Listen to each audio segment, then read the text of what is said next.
Assalamualaikum warahmatullahi wabarakatuh.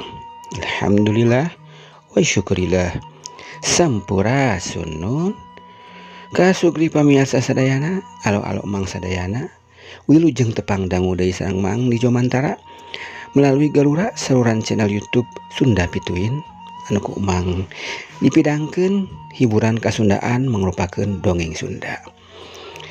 Pamirsa sadayana anu mika cinta mika resep kana acara hiburan dongeng Sunda mangga nyangakeun mang bade medar deui dongeng Sunda lajenganana dongeng anu kakantun dina dinten kamari. Dongeng anu kiwari dipedar ku mang nyaeta dina judul Dikawin ku Curig. Ieu dongeng kreasi mang nyalira. Mudah-mudahan aya bahan katampi ku pamirsa sareng alo-alo sadayana.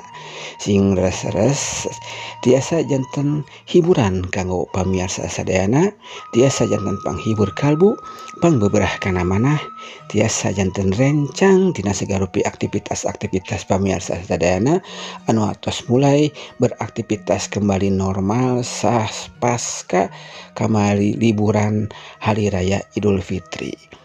Kanggo pamirsa sadayana mangga atuh supados teu nyangkolong kana waktos kanu atos ngantos-ngantos lajenganana ieu carios urang pedar wae kumaha lajenganana ieu carios dikawin jurig kiwari majeng kana bagian anu ka-13 na pamirsa.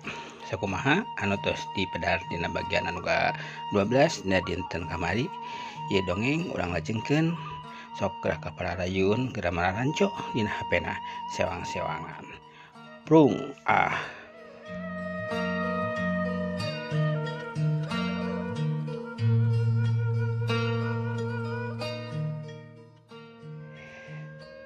Tah gitu apa ibu kejadian harita teh ceuk nyulan mungkas pedaran carita lalakon kumaha mimitina bisa kabaud ku siluman anu ngaranna Raden Kalawala. Kutan teh kitu nyai. Nah kumaha atuh apana sangkan anak urang apana kumaha atuh sangkan anak urang salamet tong diganggu ku jurig siluman, saur Ibu Ratmi tumaros ka carogena satos nempas kana cariosan carogena juragan karya teh. Nya kudu kumaha atuh ibuna puguh apa oge baluang ieu teh mikiranana bingung makalanana supaya anak urang bebas tina tuntutan jurig siluman. Ceuk juragan karya deui ka pamajikanana. Sabatara waktu mah silih huleng taya anu cumarita. Geus silih huleng sajongjongan karek we juragan karya nyarita deui ditujukeun ka Nyi Ulan anakna. Ulan, anak apa? Apa aya piomongeun ka hidep? Ngeunaan naon-naon anu tumibak ka hidep kiwari. Ieu kabeh aya patula patalina jeung lalakon apa baheula. Sacan teruskeun omonganana juragan karya narik napas jero heula aya ku antep narik napasna teh rumahuh juragan karya pok neruskeun cacaritana deui. Kudu dipikanyahokeun ku hidepnya nyai. Yen apa teh baheula keur saacan boga hidep apa kungsi boga patali janji kedal kasanggupan kahiji siluman yen apa baris ngabantu ka manehna dina hiji waktu nya salaku pangiketna eta kasapukan apa dibere jalan pikeun ngahontal cita-cita apa nyaeta jadi jalma beunghar cukup buta loba dunya bro dicuru bro dipanto ngalayah di tengah imah. Harta kakayaan apa teh tapi lain munjung ka siluman apa teh da sabenerna mah apa mah teu mentah harta ka siluman ngan siluman anu ngajangjikeun tur mere jalan kabeungharan ka apa ngan pamentana kitu ke hiji waktu manehna baris menta pitulung ti apa pikeun ngahontal cita-cita manehna nyaeta hayang kawin jeung awewe ti bangsa manusia. Ku apa teh harita disanggupan, teu loba pikir panjang harita teh. Nya kiwari pamikiran teh pira nuduhkeun atawa jadi panglayar hungkul naon hesena. Tapi kiwari jadi melitna ka keluarga apa sorangan ieu teh. Ceuk juragan karya eureun heula cuma di tanah. Tah ari siluman teh ngaranna nyaeta bener Raden Kalaweling, putrana Ratu Siluman Sedong Kancana anu boga cita-cita anu mahiwal ti bangsana nyaeta hayang kawin ka awewe bangsa manusia. Ti saprak harita Raden Kalaweling paturai jeung apa sanggeus nganterkeun apa balikna ka nagara manusia. Sanggeus apa sempet kasarad asup ka nagara siluman nya Raden Kalaweling anu nulungan apa sehingga apa bisa balik deui ka lembur apa harita. Nepi ka danget ayeuna acan patepung deui jeung manehna. Tah ayeuna manehna ngajiret Nyai ku pangawasana jigana pilihan manehna teh nu kataksir nyaeta Nyai pisan anak apa. Tah kitu Nyai anu perlu dipikanyahokeun ku hidup sajarahna teh kitu, ceuk juragan karya alias Arhasan teh. Nya ibu oge kungsi diceritakeun kitu ku apa Nyai hidup bareto basa tas ilangna apa hidup kabawa caah harita malahan mah geus dilapurkeun apa teh dianggap geus tiwas ku sakampung. Tapi sugan teh moal meulit ka anak urang nya apanya ceuk Ibu Ratmi alias Ratmini harita. Nyiulan ngabandungan buaran carita bapakna waktu harita. Tas kedah kumaha atuh salajengna apa manya abdi kedah nikah aman mah ka jurig siluman. Balala teuing alim apa ceuk Nyiulan.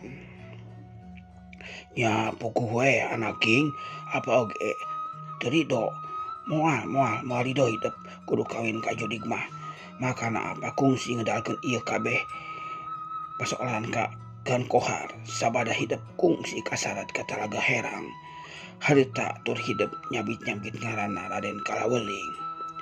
Tah kaputusan harita teh hidup dijerokeun jeung Cep Jamal putrana Gan Kohar anu dipikanyaho ku apa oge Gan Kohar yen Cep Jamal teh pamuda lain pamuda biasa teu sabongbrong kusabab Cep Jamal mah ngulik kana ilmu komo kana hak ilmu kagaiban anu diajarkeun ku guruna nyaeta Lebe Nasir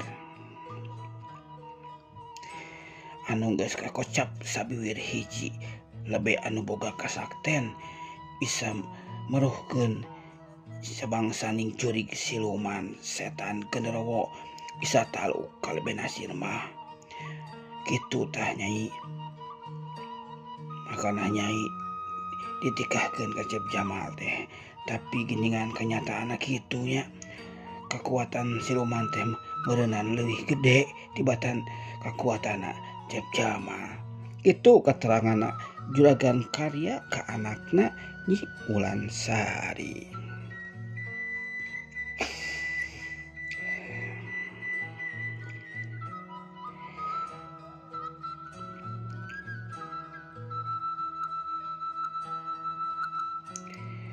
Nya apa geuning kabuktianana Cep Jamal teh tiwas apanya tepas Ibu Ratmi. Nya Ibu pan ieu pisan anu kudu gancang disawalakeun jeung kulawarga Gan Kohar ge supaya aya jalan jang ngayonan eta jurig siluman kumaha tah patana urang nya urang jeung Gan Kohar teh pikeun nadah ieu kejadian gitu dah apa Abage masih kena bingung baluang teh kaduhung baheula apa teu loba mikirnya loba teu mikir gitu tah langsung nyanggupan ka siluman menyaho bakal kieu kajadian mah ih bait boro-boro hayang jeung kasapukan tah jeung siluman. Gan Kohar jeung sakeluargana harita anu keur ngalobrol ngabahas masalah siluman jurig anu keur ngabaut ka anakna. Kakocap di sisi lembur geus ngabring aya hiji abringan rombongan anu nuju muru ka eta lembur bus ka lembur terus nuju ka imahna Juragan Karya. Teu lila anjog ka hareupeunna imah Juragan Karya. Pok anu panghareupna uluk salam. Sampurasun. Punten nun. Gan Kohar harita nu panghareupna uluk salam. Rampes, mangga. Ti jero Juragan Karya ngawalon. Buru-buru Juragan Karya muru kanu panto tepas bae dibuka. Haturan tai. Sarengreng, mangga, lebet. Cek Juragan Karya ngabageakeun tatamuna. Hatur nuhun, cek Gan Karya. Bus Gan Karya asup Gan Kohar jeung baladna ka jero imah Juragan Karya. Teu lila istilahna mah sor susuguh kaluar ngabageakeun tetamu tebih anu capek tos rumampah. Bina cik pangnyauraankeun Mang Samin ka dieu kitu. Cek Juragan Karya ka biinah anu tas bawaan susuguh yang tetamu. Mangga Juragan, cek biinah bari leos ka tukang deui sabari rek ngagentraan Mang Samin anu aya di tukang. Teu lila kurunyung Mang Samin datang. Mangga Juragan, manawi aya pikeus naon Juragan, cek Mang Samin. Panggentraankeun Pak RT jeung Mbah Jumat ka ditu nya kuat kitu cukuring gitu. Mangga Juragan, Mang Samin ngaleos rek nyumponan panitah ti Juragan Karya.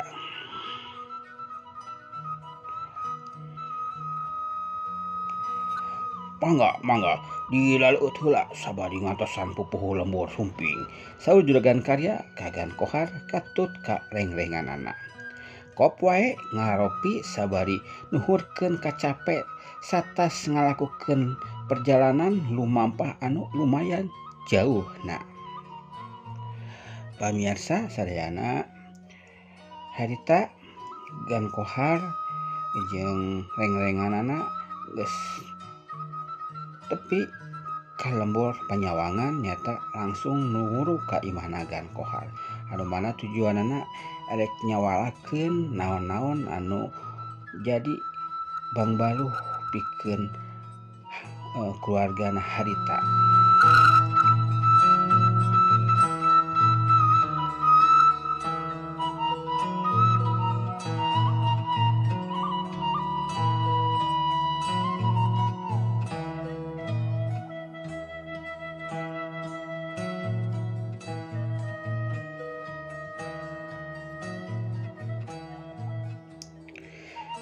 Teu lila sor susuguh kaluar ngabageakeun tetamu tebih anu capek tos lumampah. Bina cik pangnyauraankeun Mang Samin ka dieu kitu. Cek Juragan Karya ka biinah anu tas bawaan susuguh yang tetamu.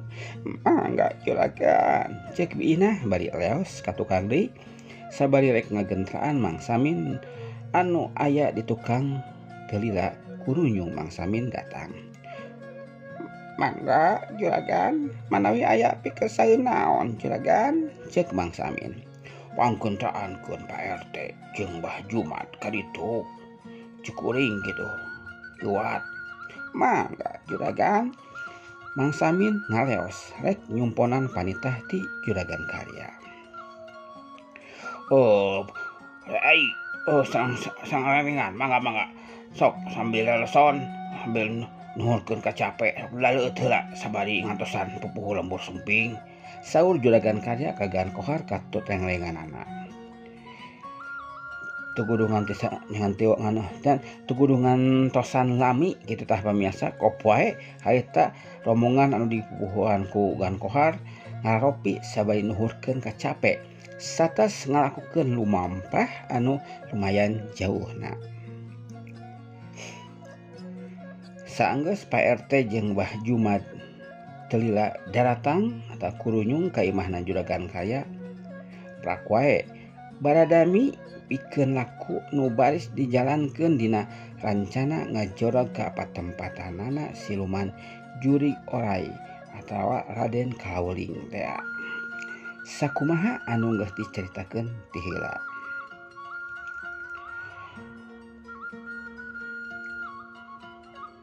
Putusanana kabeh nu harita sawala rek miang ngadatangan Talaga Wening atawa Talaga Herang anu jadi pamatuhanana Raden Kalawuling. Adi nyiulan mah teu ngilu da teu diizinan ku indung bapana ongkoh embungeun deui nyiulan papanggih deui jeung siluman Oray. Tah kitu wae ayeuna mah omat. Tah kitu wae ayeuna mah omat. Tong poho sagala parabot jeung naon-naon syarat anu baris digunakeun ke. Cek Lebe Nasir ka sakumna nu hadir ngilu musyawarah. Omat, Mang Sudita ajak manehna katinggal nama lain jalmas sabongbrong mata kuani ti heula ngusir eta siluman oge. Gan Kohar milu mairan kana omonganana Lebe Nasir. Nya hade kitu oge. Etre cuk ti heula miang bari samper ka Mang Sudita. Daguan ke kitu ditungtung lembun ya. Cek Juragan karya nitah ka Pak RT pikeun nyusulan Mang Sudita pikeun diajak ngajorak ka Talaga Herang. Aya Mang Sudita teh nyaeta lalaki anu keur ngalasuluh harita basa nulungan nyiulan nu keur diberitan ku awakna Oray teh.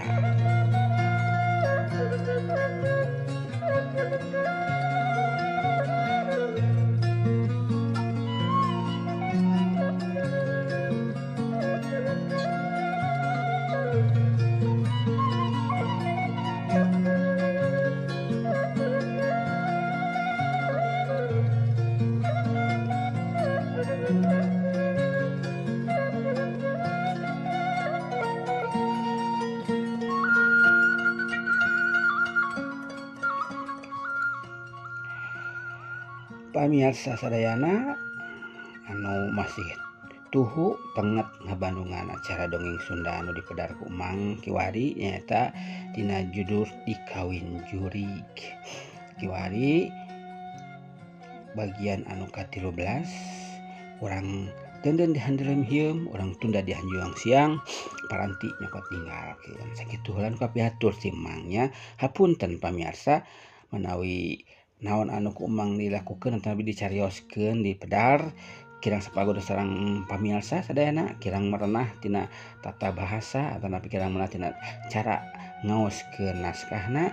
Hapunten anu kasuhun kumargi Mang masihkan himit temayan. Mudah-mudahan aya bahan katampi ku pamirsa sadayana pamisi seueur kakiranganna mudah-mudahan dimaklum atawa dimaklum gitu dia. Hapunten ku pamirsa sadayana. Sakali deui Mang hapunten hatur nuhun kanggo perhatosanana masih setia satu manco di Garuda di channel anu midangkeun ieu channel teh midangkeun hiburan kasenian kasundaan mangrupakeun dongeng Sunda anu digelar di channel kanggo pamirsa sadayana anu mika cinta mikaresep kana hiburan dongeng Sunda. Sakitu nu kapiatur insyaallah enjing urang patepangdi mudah-mudahan urang sadayana masih keneh ditangtayungan ku Allah Subhanahu wa taala masih keneh dipaparinan yuswa ku Allah Subhanahu wa taala. Mudah-mudahan urang sadayana disehatkeun dijagjag waringkaskeun dijagjag belejageun. Mudah-mudahan masih keneh dipaparinan kabarokahan ku Allah Subhanahu wa taala sehingga enjing urang tiasa patepang lauri papok jeung piegana dia cenah dina raraga midangkeun hiburan kasundaan maupakeun dongeng Sunda. Sakitu kapiatur ti Mang undur diri wabillahi taufiq wal hidayah. Wassalamualaikum warahmatullahi wabarakatuh. Jag